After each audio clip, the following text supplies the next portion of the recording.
ambaye anayeongea mimi ni mkurugenzi mtendaji wa mamlaka maji safi na usafi wa mazingira jiji la Arusha.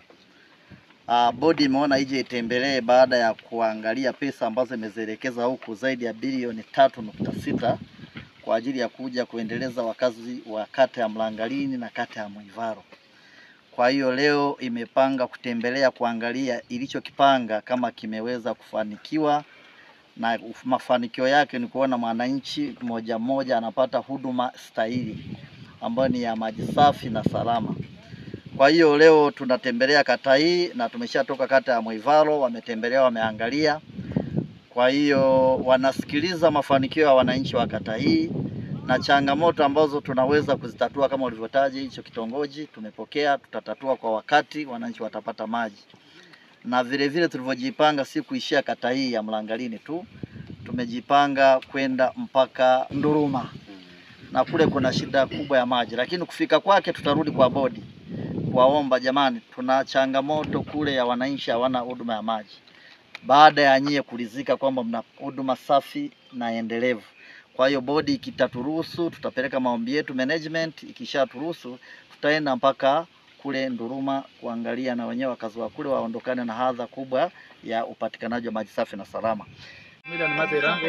Leo sijasimama hapa kama mstahiki meya wa jiji la Arusha, bali kama mmoja wa wakurugenzi wa bodi ya AUSA. AUSA ni idara ya maji ya Arusha. Tuko kwenye mradi huu ambao nyuma yangu ukiangalia ni tenki lenye ujazo wa lita milioni 3 na zaidi. Mradi huu ambao unajengwa kwa mapato ya ndani ya AUSA umegharimu zaidi ya shilingi bilioni 3 na unaenda kunufaisha kata mbili, kata ya Mwivaro na kata ya Mlangalini. Na tunavyoongea tumewafikia au tunaelekea kuwafikia wateja 600, lakini lengo ni kufikia wateja 11,000 ambao wanaishi katika kata hizi mbili za Mlangalini na Mwivaro, na mradi umeenda zaidi ya 96%. Simon Kanyemka ni mjumbe wa bodi wa mamlaka ya maji na usafi wa mazingira jiji la Arusha, ambaye nawakilisha wizara ya maji. Kama bodi tumeona ni vyema tutembelee huu mradi wa Mlangalini ambao umejengwa kwa mapato ya ndani ya AUSA. Kwa hiyo sisi kama bodi ambao tumesisitiza kwamba baada ya serikali ya Jamhuri ya Muungano wa Tanzania inayoongozwa na mama yetu mpendwa Dr. Samia Suluhu Hassan kutuletea mradi mkubwa ambao umegharimu zaidi ya bilioni 520, sisi kama AUSA hatuna kazi nyingine zaidi ya kuhakikisha kwamba wananchi wananufaika hayo maji safi na salama. Kwa hiyo tumejitahidi katika ngazi ya bodi na mamlaka kwamba haya maji yasambazwe afikie wananchi wengi zaidi. Kwa hiyo tunaipongeza management ya AUSA kwa kuzingatia maelekezo ya bodi kwamba huu mradi ujengwe kwa mapato ya ndani, na tunafurahi kwamba sasa wananchi zaidi ya 11,000 wataenda kunufaika na maji haya.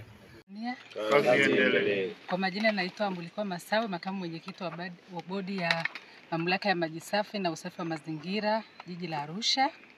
Kwanza nichukue fursa hii kumshukuru sana Rais Samia kwa kuipa kipaumbele hii huduma ya maji.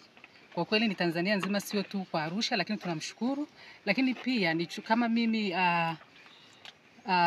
kama mimi ambaye niko kwenye bodi, nishukuru management ya mamlaka ya maji safi na mazingira na usafi wa mazingira Arusha kwa hiki walichokifanya kwa kutumia pesa za ndani takriban bilioni 3.6 kwa ajili ya huu mradi wa kata mbili, Mlangalini na Mwivaro, ambao karibu watu 11,731 wanaenda kunufaika.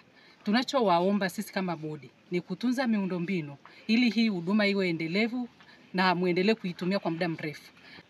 Kwenye kata yetu ya Mlangalini kuna vijiji vitatu. Kuna kijiji cha Mlangalini, kijiji cha Kiserian na cha Manyire. Mradi huu sasa hivi uko kwenye vijiji viwili ambayo ni Mlangalini na Kiserian. Kwa na vitongoji vitatu ambao wananufaika. Lakini kitongoji cha tatu kinaongezeka, cha 4 kinaongezeka. Kinaitwa Maroroi. Kwa wakati huu mradi huu umeendelea kuwepo kwenye vitongoji hivi vitatu sasa kwa wakati huu, ambapo hapa tulipo ni kitongoji cha Loangiva kwenye kijiji cha Kiserian. Mradi huu unaenda kunufaisha wahitaji kwa mara kwanza 1200, lakini wananchi waliopo hapa kwenye kata yetu ni wengi sana. Sasa kwa wakati huu mradi ulipofikia, kwa kweli tunaona hata kama tulivyotembelea tumeona maji yanatoka, lakini tulikuwa tunaomba katika changamoto ambayo tunaiona, kuna kitongoji moja inaitwa kitongoji cha Maroroi. Kituo cha Maroroi ambayo iko kijiji cha Mlangarini bado ina uhitaji mkubwa sana wa maji. Kuna vituo ambavyo tumependekeza vile vituo vya public ambavyo vitafungwa viko 6. Lakini mpaka sasa hivi bado hajatoa maji, lakini tumeahidiwa kwamba ndani ya wiki hii, ndani ya siku 6 au 10 hivi, wale wananchi watakuwa wamepata maji katika vile vituo vya pamoja. Na hao ni vijana wako? Hao ni vijana wangu naishi nao, lakini wafanya kazi waliochimba kwa hapo. Wameondoka. Kwa hiyo unaamua kujitolea usaidie kwa nani? Unajisikiaje lakini? Anajisikia vizuri. Hawajakukwaza? Hapana. Nimeona kawaida tu kwa sababu kwanza kuhusu hii sehemu ya kupata maji kwetu ni furaha. Kweli? Sana. Basi piga makofi kwa Mama Samia Suluhu Hassan. Kwa hiyo ushapata, ushaunganishiwa? Ndio wanaunganisha na wasubiria tu aingie ndani. Tumeteseka ni muda mrefu. Kweli? Bila maji. Muda gani mama? Mimi nimekuja kutoka 2019. Kwa hiyo toka 2019 nanunua maji. Mpaka sasa hivi. Tangu 2019 nilikuwa nanunua maji. Kwa hiyo sasa hivi nashukuru kwa sababu maji yamefika. Tumenunua maji kwa miaka yoyote, tunatoa pesa sana. Kwa sababu kama matumizi yangu kwa ndani, kwa wiki nilikuwa nanunua maji 45 kwa mwezi. Kwa mwezi. Kwa wiki, 1 week. 45. Na ni maji kiasi gani hayo? Maji ya lita 3000. Lita 3000. Kwa lita 1000 shilingi 15,000. Kwa hiyo nilikuwa nanunua maji hayo kwa wiki moja, maji 45. Kwa nataka 180,000 kwa mwezi, ndio ananitosha maji yote. Kwa hiyo nashukuru. Sasa